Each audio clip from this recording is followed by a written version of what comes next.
সামান্য কথায় জীবন চেঞ্জ।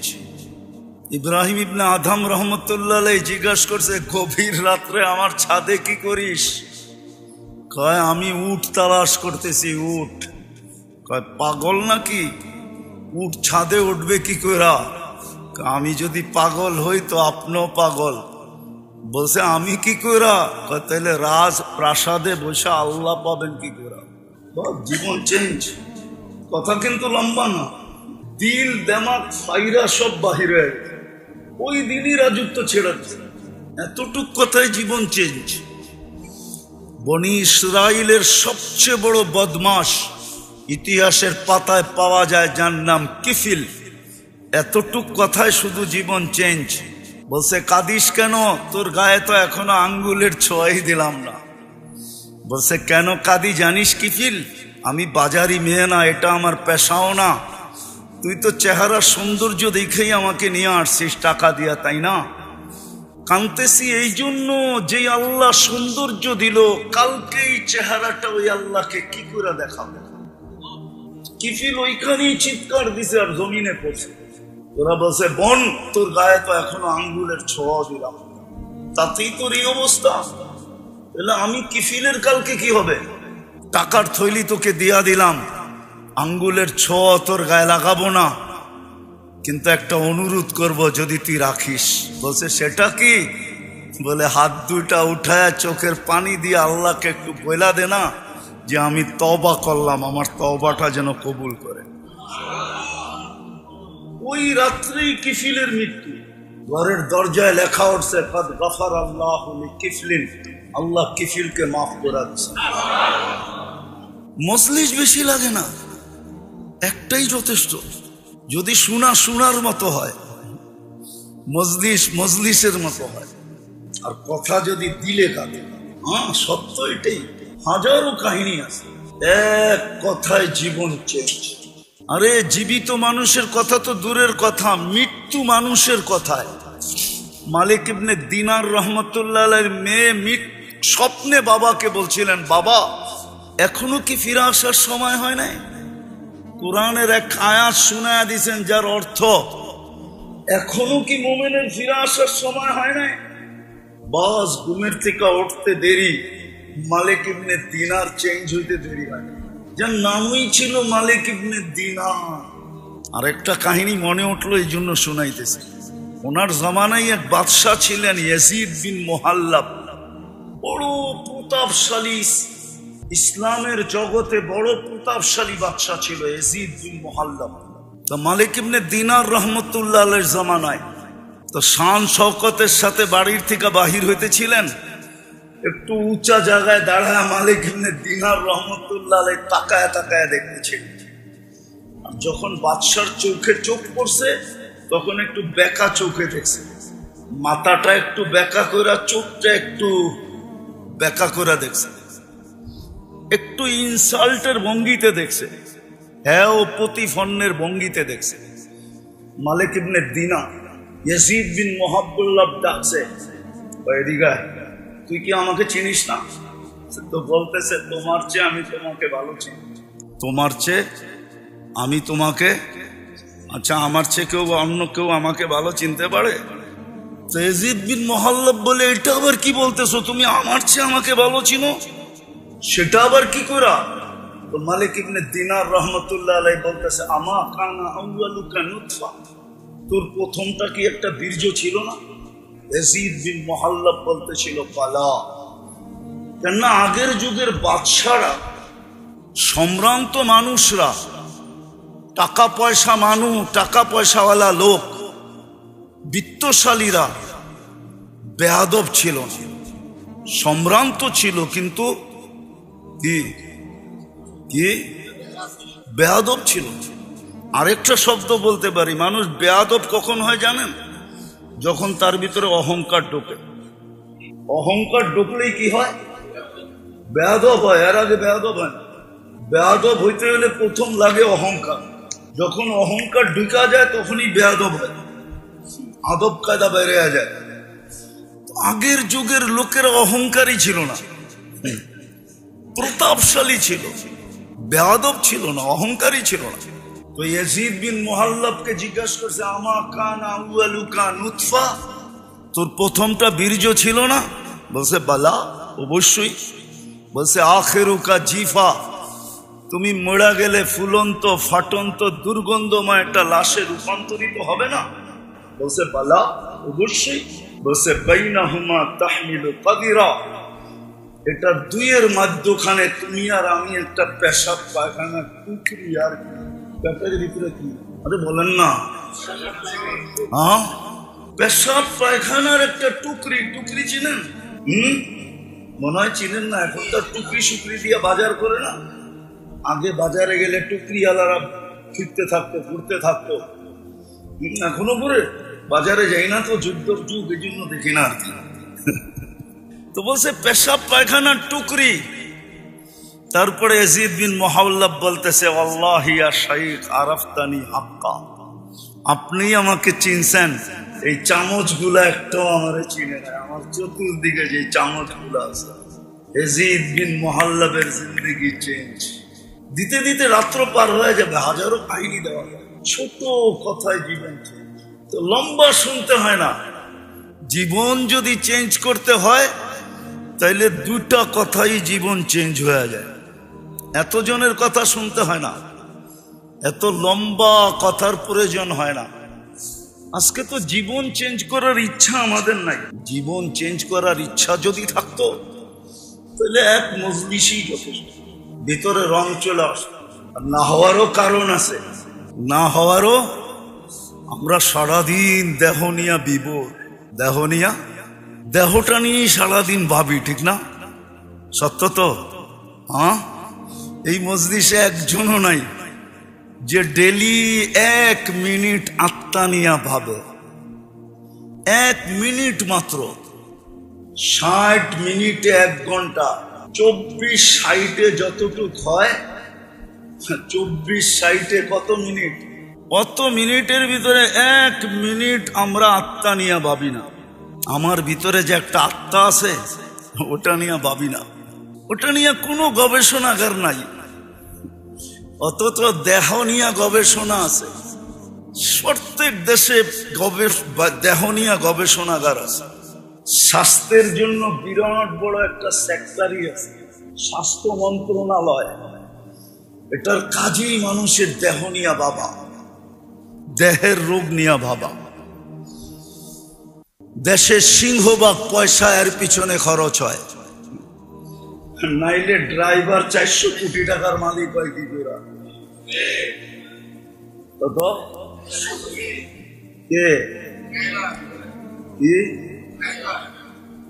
তাইলে যার গাড়ি সে 500 কোটি টাকার মালিক।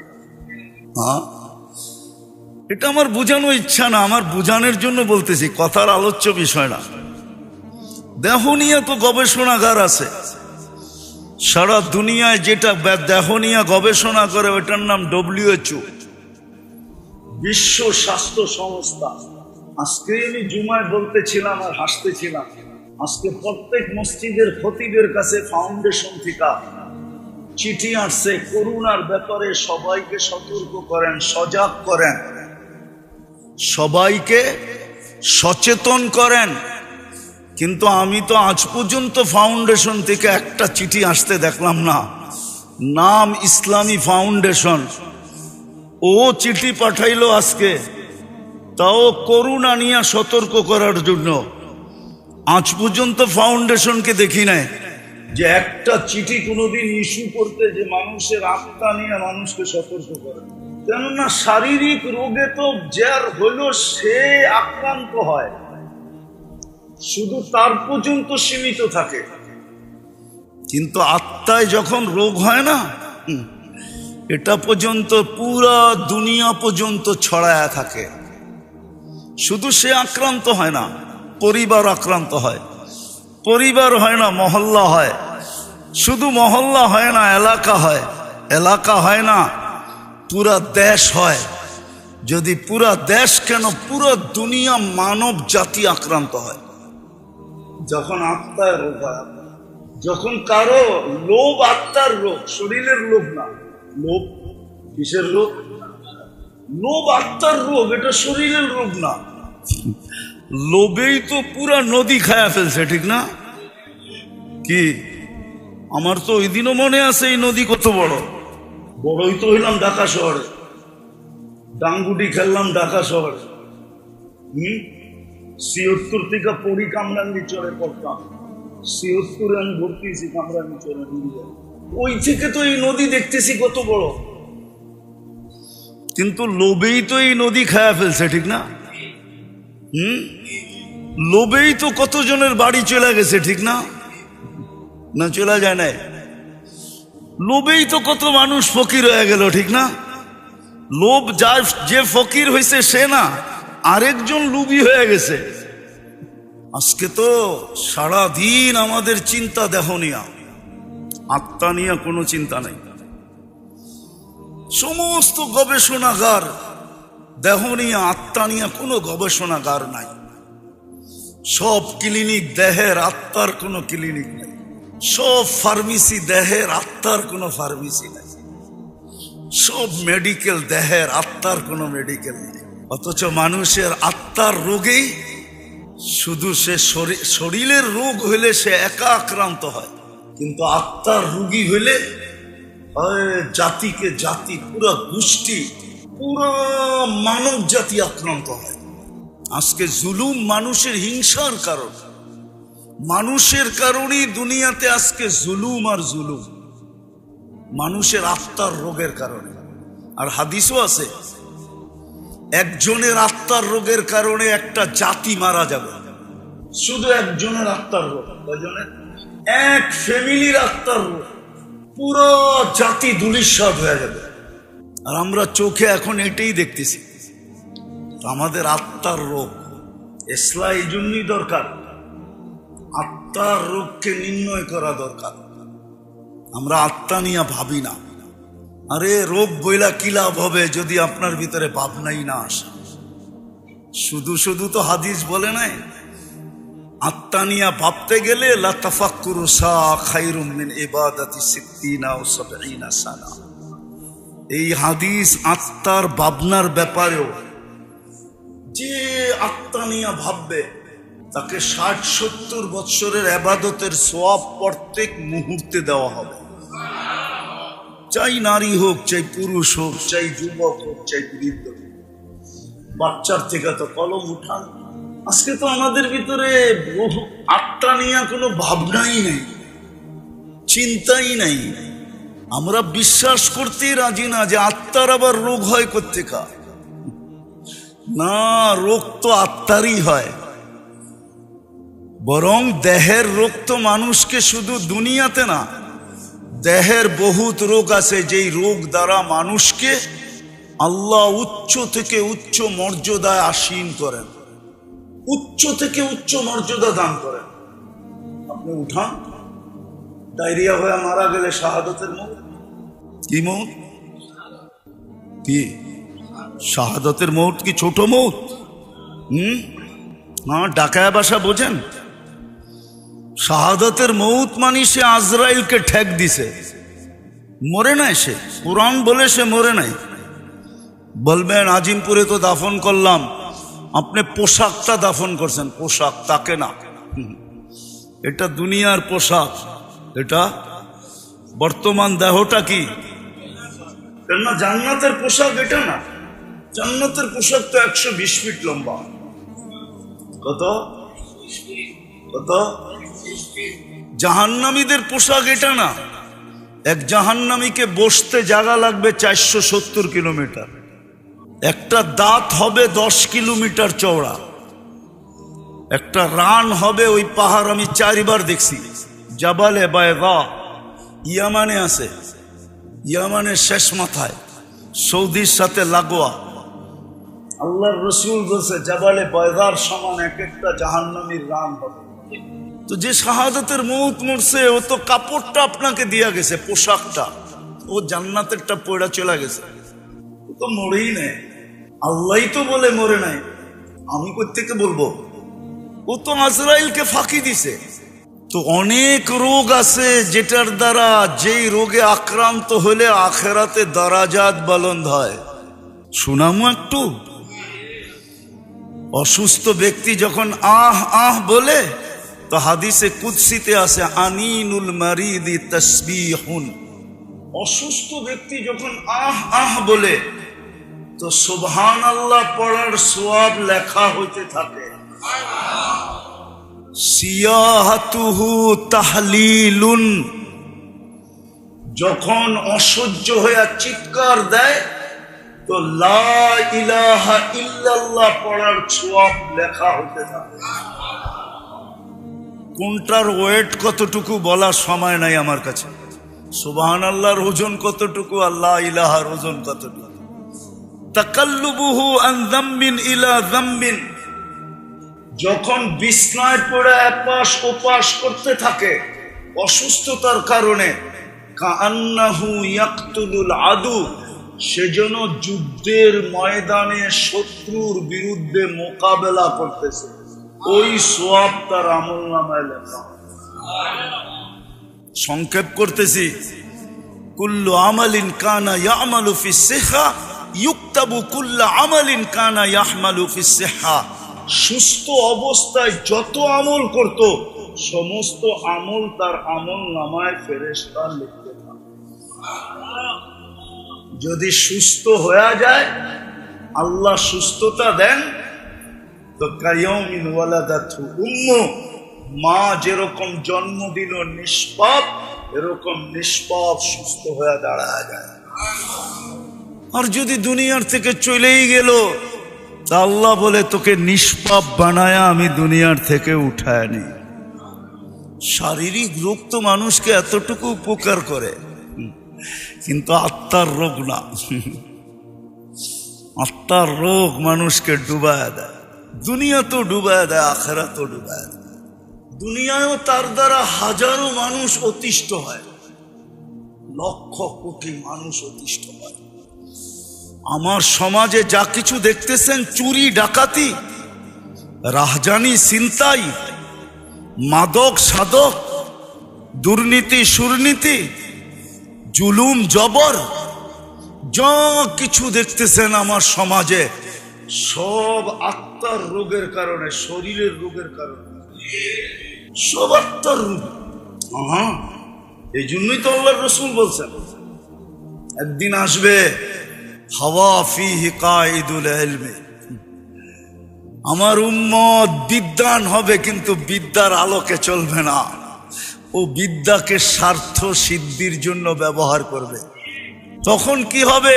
আল্লাহর রাসূল বলেছে কুবিলাতির রাশা, তখন ঘুষ রীতিতে নীতিতে রূপান্তরিত হবে। যদিও গ্রাজুয়েটে পাশ হবে না, অ্যাসেম্বলিতে পাশ হবে না ঘুষ, কিন্তু পাশ হইলে যতটুকু না হইতো এর চেয়ে বেশি ঘুষের ব্যাপকতা হবে।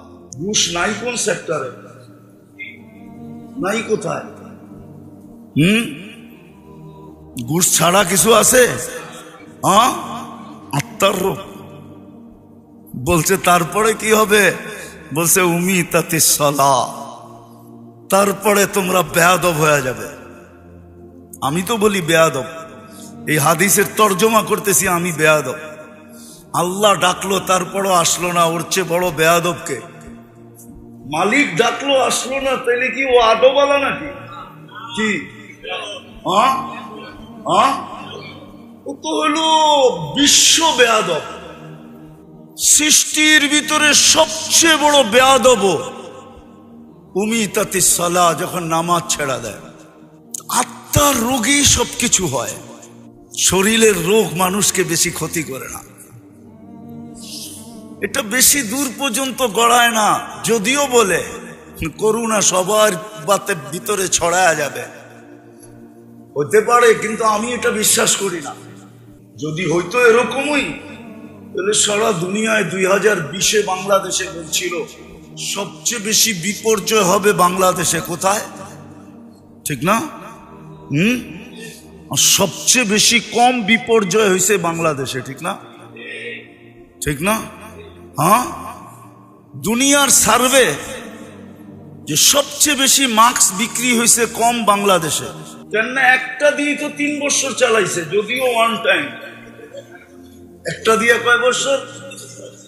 কি কয় বছর? হ্যাঁ, মাঝে মাঝে মার্কসও ওর কাছে পানা ছিল। আর কত?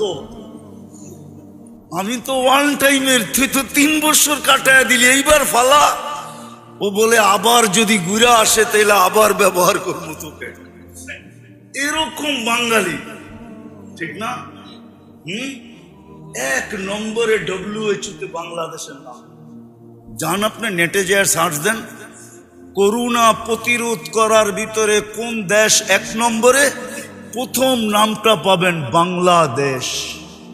আল্লাহ এই দেশে বিপর্যয় দেয়, এটারও একটা কারণ আছে। আপনারা মানবেন কি মানবেন না জানি না, আমি দুনিয়া খুঁড়া কারণ বাহির করছি। আল্লাহ আমাকে দুনিয়া অনেক দেখাইছে, এত দুনিয়া দেখাইছে যে আমি আল্লাহ শুকরিয়া আদায় করা শেষ করতে পারবো না। আল্লাহ আমাকে এত দুনিয়া দেখাইছে, এত মাকামাত দেখাইছে। কোরআনে যত মাকামাত আছে আল্লাহ আমাকে দেখাইছে। যত নবীদের চিহ্নিত কবর আছে আল্লাহ আমাকে দেখাইছে। 1.25 লক্ষ সাহাবাদের ভিতর থেকে 2-1000 বা 4000 বাদ হইতে পারে, বাকি সব আমাকে দেখাইছে। বড় বড় আল্লাহওয়ালাদের মাকাম দেখছি, আমি জায়গা দেখছি, আল্লাহ আমাকে দেখাইছে। দিদা আমি ঘুরা বলতেছি, বাংলাদেশ বিপর্যয় হয় না, কারণ আছে। কেননা বাংলাদেশের মতো 40,000 হেফজোখানা দুনিয়ার এত ছোট দেশে কোথাও নাই। আর হেফজোখানার নিয়ম হইল ওরা সকাল সুবে সাদেক হওয়ার 1 ঘন্টা আগে ওঠে। আর ওরা উঠাই সর্বপ্রথম লাশ সবুজের পরিধিটাকে আধ্যাত্মিক চাদর দিয়া ঢাইকা দেয়, আধ্যাত্মিক সুরক্ষার চাদর দিয়া এই লাল সবুজের পরিধিটাকে প্যাক করে দেয়। তারপরে ওরা আল্লাহর কালাম পড়তে বসে, যার কারণে এই দেশে কোনো বিপর্যয় হয় নাই। আর আমার বিশ্বাস যতদিন পর্যন্ত এই হেফজোখানাগুলা দাঁড়ায় থাকবে, টিকা থাকবে, চলমান থাকবে, এই জমিনে কোনোদিন বিপর্যয় হবে না। এই জমিনের মতো মসজিদ কোনো জমিনে নাই, এত ঘন ঘন, এত কদমে কদমে। এই জমিনের মতো এরকম দাড়ি টুপি দুনিয়ার কোথাও নাই। এই জমিনের মতো আলেম ওলামার দুনিয়ার কোথাও নাই। এই জমিনের মতো পর্দা নিশিন দুনিয়ার কোথাও, হ্যাঁ, এই জমিনের মতো পাগল। আপনি গরি বলতেছি, আবার রাগ হয়ে যায় না। 11:15 বাজতে চলছে, এরকম পাগল হয়ে বয়ে রয়েছে এরকম মানুষ দুনিয়ার কোনো দেশে নাই। এই জন্যই পাগল বললাম। রাগ হয়ে গেলেন? আল্লাহ আল্লাহর রসুলের পাগল এরকম দুনিয়ার কোনো দেশে নাই। আমি ঘুরা বলতেছি, ঘুরা। 7 মহাদেশ আমার দেখা শেষ, আলহামদুলিল্লাহ। বছরে 2-4 বার আসে, এরকম অহংকার করে বলতেছি না যে আমি 2 বেলার খানা 2 মহাদেশে খাই। আবার কখনো 3 বেলাই 3 মহাদেশে খাই। সকালে নাস্তা 1 মহাদেশে, তো দুপুরে আরেক মহাদেশে, রাত্রে যায় দেখা যায় আরেক মহাদেশে। এই জন্য আমি আমার দেশ নিয়ে খুব গৌরব করি। এই জন্য আমি আমার দেশ খুব বলি। আমার দেশের মতো দেশ নাই দুনিয়াতে। মক্কা মদিনা ভিন্ন জিনিস, ওটা নিয়ে তুলনা চলে না। বাইতুল মুকাদ্দাস নিয়ে তুলনা চলে না, ওটাকে সাবজেক্টের ভিতরেই আনা যায় না। এছাড়া সারা দুনিয়ার চেয়ে আমার দেশের কোনো বিকল্প নেই। এই জন্য এই দেশটা বিপর্যয়ের থেকে বেঁচে আছে। কেননা এই পরিধির আকাশের সম্পর্কটাই একটা ভিন্ন সম্পর্ক। এই দেশের মতো সহজলভ্য দুনিয়ার কোথাও নাই।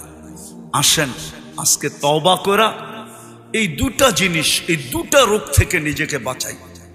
তাউলুল আমাল, ইত্তেবাউল হাওয়া। এই 2টাই হলো সমস্ত অপকর্মের মূল, সমস্ত গুনার মূল। পারবেন? আল্লাহ আমাদেরকে আমল করার তৌফিক দান করেন। ওমা আলাইনা ইল্লাল বালাগ।